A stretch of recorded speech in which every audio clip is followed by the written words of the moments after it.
Bonjour à tous, nouveau quintet flash ce jeudi, direction Vincennes à l'occasion du prix de Soulac. 16 chevaux âgés de 7 à 10 ans vont prendre part à cette course européenne, disputée sur les 2700 mètres de la grande piste. Pour l'ouverture du meeting d'hiver, on a affaire à un lot de trotteurs chevronnés bien connus à ce niveau. Et on voit ça tout de suite avec mon analyse.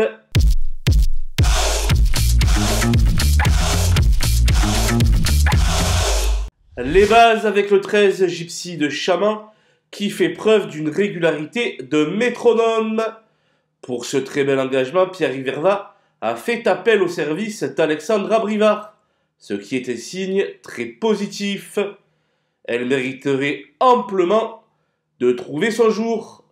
Le 8 Follow Me Flash fait face lui aussi à une course visée et va retrouver son pilote fétiche, en l'occurrence Mathieu Abrivard. Capable de fournir de tranchantes fins de course, il devrait être dans le coup.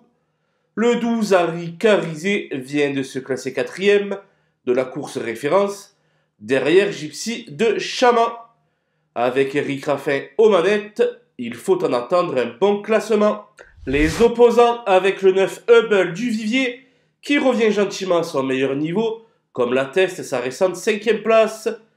Performant sur les parcours de tenue de la grande piste, il mérite un large crédit. Le 10 Gabelou Carizé s'était classé 3e lors de sa seule association avec Mathieu Mottier. S'il peut bénéficier d'un parcours sans encombre, il a sa place à l'arrivée. Le 16 Here We Go a désormais 2 parcours dans les jambes.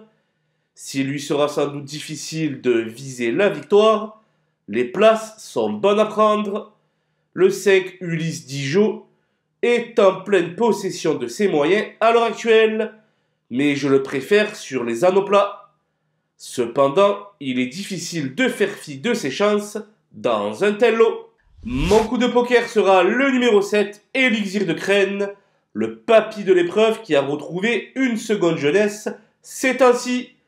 Si la montée ne l'écœure pas trop, la 5e place reste dans ses cordes. Les outsiders avec le 2 Emma de Briqueville, qui a eu le temps de recharger ses accus et qui forme un tandem redoutable avec Runivard. Ici, elle constituera mon principal regret. Le 11 Hello Sport fait toutes ses courses, mais il lui manque la petite étincelle pour pouvoir faire mieux. Cependant, il sera à l'affût de la moindre défaillance des chevaux en vue pour se glisser à l'arrivée. Le 3 Enjoy the Game effectue sa rentrée et risque d'avoir les jambes lourdes en fin de parcours. Malgré tout, il peut être inséré dans un champ réduit. Le 14 Great of Madrid, hélas Marion Foutibonne, sont assez irréguliers dans l'ensemble. Dans un second choix seulement. Quant au 6 Cyrano de Bi, il reste assez difficile à situer. Le retenir ou non reste une affaire d'impression. J'ai fait l'impasse sur le 4 Falco du Douai, dénué de marge, et sur le 15 Gicotellois, plus revu en piste depuis le mois d'avril. Voilà, nous avons passé en revue les 16 partants de ce prix de Soulac. Je vous laisse avec ma sélection ainsi que mes conseils de jeu.